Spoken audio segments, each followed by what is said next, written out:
శ్రీమాత్రే నమ. జయ గురు దత్తాత్రేయ నమ.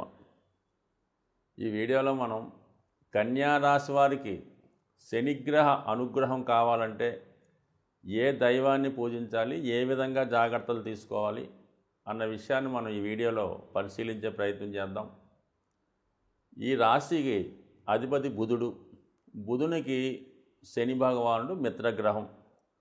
సో ఈ కారణం వల్ల చాలామంది అనుకుంటారు ఈ కన్యా రాశి వారికి శని పెద్దగా ఇబ్బంది పెట్టడు అని వాళ్ళు భావిస్తూ ఉంటారు. అయితే అది ఎప్పుడు గోచారరీత్యా దశ అంతర్దశ వచ్చినప్పుడు శని ఈ రాశి వారికి శని ఉన్న స్థానాన్ని బట్టి కొంతవరకు మంచి ఫలితాన్ని ఇవ్వడం జరుగుతుంటుంది. అయితే గోచారరీత్యా అంటే ప్రతి 2.5 సంవత్సరాలకి శని మారుతూ ఉంటాడు. ఒకసారి జన్మశని, ఒకసారి ఏలినాడు శని, ఇలా నడుస్తుంటుంది కదా. అప్పుడు మాత్రం అన్ని రాశుల వారికి సమ ఫలితాన్ని మాత్రమే ఇస్తూ ఉంటాడు. వాళ్ళు చేసిన కార్యక్రమాలను బట్టి, వాళ్ళ క్రియలను బట్టి, వాళ్ళు చేసిన తప్పులను బట్టి రక్షించడమా శిక్షించడమా అనేది శని భగవానుడు చేస్తుంటాడు. ఒక న్యాయాధికారి లాంటి వాడు శని భగవానుడు. మంచి చేసే వాళ్ళకి అభివృద్ధి ఇస్తూ ఉంటాడు, చెడు చేసే వాళ్ళకి పతనాన్ని కూడా ఇస్తూ ఉంటాడు. కేవలం మరి శని 30 సంవత్సరాల్లో అంటే ఒక 12 రాశులు మారి తిరిగి అదే రాశిలోకి రావడానికి, అంటే మీరు పుట్టినప్పుడున్న రాశిలోకి రావడానికి 30 సంవత్సరాలు తీసుకుంటాడు. ఈ 30 సంవత్సరాల్లో 3 స్థానాల్లో మాత్రమే మంచి ఫలితాన్ని ఇస్తూ ఉంటాడు. 3, 7, 3, 6, 11. ఇంకా మిగతా స్థానాల్లో ఏదో విధంగా ఇబ్బంది పెడుతుంటే ప్రస్తుతం ఈ రాశి వారికి 6వ భావంలో శని సంచరిస్తున్నాడు. అంటే 6వ భావం అన్నది ఈ రాశి వారికి మరి శని భగవానుడు అనుకూలంగానే ఉండడం జరిగింది. సో ఈ కారణం వల్ల ఈ రాశి వారికి 6వ భావానికి సంబంధించిన ఫలితాలు అనుకూలిస్తాయి. అంటే 6వ భావం ఏం చెప్తుంది మనకి? శత్రువులు, రోగాలు, రుణాలు. ముఖ్యంగా ఏంటంటే కాంపిటేటివ్ స్థానం, జయస్థానం కాబట్టి ఉద్యోగ ప్రయత్నం చేస్తున్న వారికి నెంబర్ 1గా చిన్నదో పెద్దదో వాళ్ళ స్థాయిని బట్టి ఉద్యోగ అవకాశాలు ఒకటి వస్తాయి. 2, అనారోగ్య సమస్యల నుంచి బయటపడతారు. దీర్ఘకాలికంగా ఉన్నటువంటి అనారోగ్య సమస్యలు అవ్వచ్చు. సహజంగా ఈ కన్యా రాశి వారికి ఉన్నటువంటి చర్మ వ్యాధులు లాంటి, అజీర్ణ సమస్యలు లాంటివి కూడా మరి ఈ సమయంలో తగ్గిపోయే అవకాశం ఉంటుంది. అలాగే మీకు చాలా కాలంగా ఉన్నటువంటి శత్రువులు మిత్రువులుగా మారడం జరుగుతుంది. మీ అభివృద్ధికి వాళ్ళు కారణం అవుతూ ఉంటారు. అలాగే రుణ ప్రయత్నాలు ఫలిస్తాయి. కొత్తగా ఏదైనా వ్యాపారం చేద్దామన్న వాళ్ళు కూడా అనుకూలంగా ఉంటాయి. సో దాంతోపాటు మీకు ప్రభుత్వ పథకాలు, రాజుల నుంచి సహకారం, మిత్రుల సహకారం అన్నీ కూడా లభించే అవకాశం ఉంది.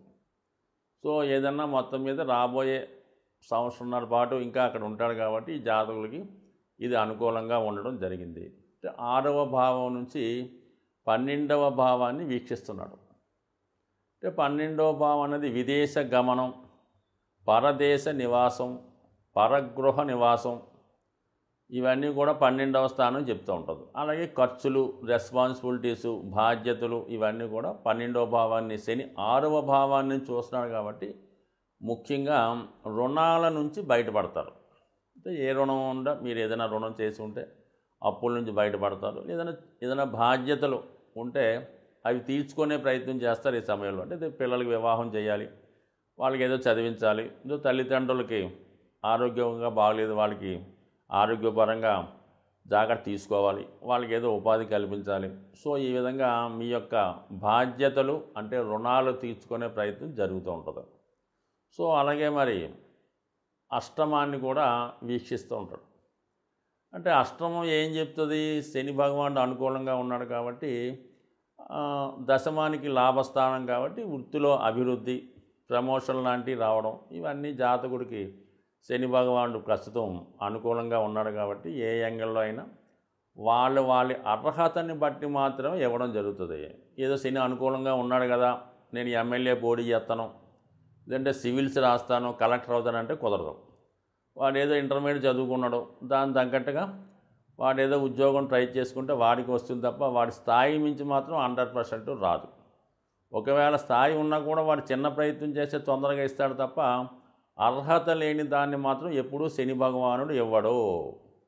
ఎట్టి పరిస్థితుల్లో కూడా ఏదో వాడికి అదృష్టవశాత్తు ఏదో కారణం వల్ల వచ్చినా కూడా అది ఎంబటనే వాడు పోగొట్టుకుంటాడు తప్ప దాన్ని నిలుపుకునే అవకాశం అయితే ఎట్టి పరిస్థితుల్లో కూడా జాతకుడికి ఇవ్వడు. అంటే శని భగవానుడు జాతకుడికి ఎంత అర్హత ఉందో అంత మాత్రమే ఇస్తాడు తప్ప అంతకు మించి ఆశిస్తే మాత్రం అసలుకే మోసం వస్తుంది. కాబట్టి కొద్దిగా జాగ్రత్తగా వ్యవహరించడం మంచిది. సో ఈ విధంగా శని అనుగ్రహం కోసం మరి ఈ రాశి వారు ఎక్కువగా మరి మిథున రాశి వారికి, సో ఈ కన్యా రాశి వారికి బుధుడు అధిపతి, బుధుడికి అధిదేవతగా అధినాయకుడుగా అంటే విష్ణుమూర్తి ఆరాధన, మనకి ప్రత్యక్ష దైవంగా కనబడే వెంకటేశ్వర స్వామి ఆరాధన, ప్రతి బుధవారం వెంకటేశ్వర స్వామి ఆలయ దర్శనం, విష్ణు సహస్రనామ పారాయణం, శనివార వ్రతాన్ని అంటే ఒక 8 శనివారాలు నియమంగా వెంకటేశ్వర స్వామిని పూజించడం వల్ల, లేదా మీకు దగ్గరలో ఉన్నటువంటి వెంకటేశ్వర స్వామి పుణ్యక్షేత్రాన్ని దర్శించడం వల్ల, సో ఎక్కువగా వెంకటేశ్వర స్వామికి శని యొక్క ఇబ్బందులు పడుతున్నవారు కాలినడకలో దర్శించుకోవడం మంచిది. అంటే ఏదో కొండ మీద ఉన్నాడు స్వామి, కొండ కాలి మీద నడగలిగారు, నడిచి 7 కొండలు ఎక్కి దర్శించుకుంటే 100% మీకు శని యొక్క ఇబ్బందుల నుంచి తప్పుకునే అవకాశం ఉంది. సో ఇక మనకి అందరూ ఈ కొండ మీద ఉండవు కాబట్టి కొంత దగ్గరలో ఉన్నవాళ్ళు మరి ఒక 4-5 కిలోమీటర్ల దూరంలో ఉంది, లేదా ఒక 15 కిలోమీటర్ల దూరంలో మనకి వెంకటేశ్వర టెంపుల్ ఉందంటే పొద్దున్నే కాలినడకలో వెళ్ళి ఆ స్వామిని దర్శించుకోవడం వల్ల, అంటే ఒక క్రమశిక్షణ ఒక దీక్ష తీసుకోవడం వల్ల 100% శని యొక్క అనుగ్రహం జాతకులు లభిస్తుంది. మరి ఇంకా కొంత ఒక స్వామి అయ్యప్ప దీక్ష తీసుకోవడం వల్ల కూడా మరి శని భగవానుడు అనుగ్రహించే అవకాశం ఉంటుంది. సో ఏదన్నా ఈ రాశివారు మరి ఏదో విధంగా మరి నియమంగా ఉంటూ క్రమశిక్షణతో ఉంటూ ఇతరులకంటే వృద్ధులకి పెద్దవారికి సాధ్యమైనంత వరకు సేవ చేసుకోవడం వల్ల శని యొక్క అనుగ్రహానికి పాత్రులవుతారు.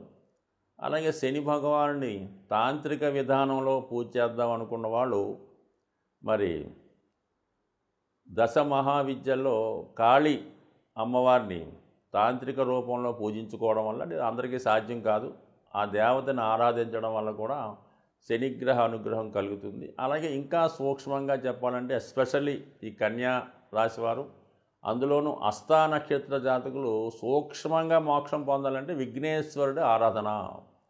ప్రతి బుధవారం లేదా మంగళవారం విఘ్నేశ్వరుని గరికతో అర్చించడం, ఉండ్రాళ్ళతో హోమం చేయడం కానీ ఉండ్రాళ్ళు ప్రసాదంగా నైవేద్యంగా పెట్టడం వల్ల అతి శీఘ్రంగా ఈ కన్యా రాశి వారు మరి శని యొక్క అనుగ్రహానికి పాత్రులవుతారని ఆశిస్తూ, సాధారణంగా గ్రహాల యొక్క శాంతి కొరకు పంచభూతాలు అంటే మనకి గాలి, నిప్పు, నీరు, వాయువు, ఆకాశం అనే 5 తత్వాలు ఉండడం జరిగింది. దీన్నే మనం ఈ పూజాధికారులు నిర్వహించేటప్పుడు పంచోపచార పూజ అని చేయడం జరుగుతూ ఉంటుంది. సో ఇందులో ముఖ్యంగా శని భగవానుడు యొక్క అనుగ్రహం కోసం మరి శని భగవానుడు వాయుతత్వ రాశి అవ్వటం వల్ల ధూపంతో పూజించడం వల్ల, అంటే మీకు సాధారణంగా శివాలయాల్లో కానీ అమ్మవార్లకు కానీ ఈ సాంబ్రాణి ధూపం ఎక్కువగా వేస్తూ ఉంటారు. సో అది సింపుల్గా అగరబత్తీలు వెలిగించడం. చాలామంది ఏం చేస్తారంటే పూర్తిగా పూజ చేయని వాళ్ళు వారంకోసారి మామూలుగా చేస్తుంటూ ప్రతిరోజు కూడా ఉభయ సంధ్యల్లో ఈ అగరబత్తి వెలిగించి పూజ చేస్తూ ఉంటారు. ఇంకా ఓపిక ఉన్నవాళ్ళు సాంబ్రాణి పొగ అది గృహం అంతా వేస్తూ ఉంటారు. ఎక్కువగా అమ్మవార్లకి, శివునికి. అలాగే ఈ సాంబ్రాణి పొగ వేయటం వల్ల కనీసం ప్రతిరోజు అగరబత్తి 2 పూట్ల భగవంతుని యొక్క ఆరాధించడం వల్ల మీకు కంపల్సరిగా ఈ నవగ్రహాల్లో శని భగవానుడి యొక్క అనుగ్రహం లభించడం జరుగుతూ ఉంటుంది. సో ఈ కారణం వల్ల ఒకటి. అలాగే ప్రతిరోజు కూడా ఈ గృహంలో నిరంతరం ఏదో భగవంతుని యొక్క నామస్మరణ మోగే విధంగా, అంటే గతంలో కొన్ని చిన్న చిన్న బాక్సులాగా ఉంటే ఏదో ఓం నమో నారాయణయో, ఓం శివాయ ఏదో చదువుతూ ఉంటాయి. సో అటువంటి కూడా గృహంలో ఉండడం వల్ల ఏంటంటే పాజిటివ్ ఎనర్జీ ఆ గృహంలో ఉండడం జరుగుతూ ఉంటుంది. కాబట్టి సాధ్యమైనంత వరకు శని భగవానుడి యొక్క అనుగ్రహం కావాలంటే ఆ గృహం చాలా పరిశుభ్రంగా ఉండాలి. అలాగే ఇరిగిపోయిన వస్తువులు, పనికిమాలిన వస్తువులు, అక్కర్లేని వస్తువులు ఇంట్లో ఉంచడం. అలాగే కొంతమందికి ఏంటంటే ఓ 10 జతల చెప్పులు ఉంటాయి. ఏదో కొత్తవి కొంటుంటారు, పాతవి ఏం చేసుకుంటారో. ఈ చెప్పుల జతలు ఎక్కువ అవడం వల్ల ఈ కొంతకాలంకి ఆ నెగిటివ్ ఎనర్జీ వాటి మీద వచ్చే అవకాశం ఉంటుంది. కాబట్టి సాధ్యమైనంత వరకు ఈ చెప్పులన్నీ నిల్వ ఉంచకుండా ఎప్పటికప్పుడు దాన్ని అవసరం తీరిన తర్వాత బయటపడేయండి. ఏదో 1-2 చెప్పులు పెట్టుకోవడం అన్నది ఒక కొత్తమైన పద్ధతి. అలాగే ఇంట్లో వాడే చీపురు గట్ట దాన్ని కూడా మరి ఒక చోట కొంతమంది నిలువుగా పెడుతుంటారు అనమాట. అంటే కుచ్చు పైకి వచ్చేలా పెడుతుంటారు అనమాట. జ్యేష్ఠాదేవి చేతిలో ఆయుధంలాగా. ఎట్టి పరిస్థితుల్లో కూడా కుచ్చు అరిగిపోతే ఇంకోటి కొనుక్కుంటా ఏం పోయింది.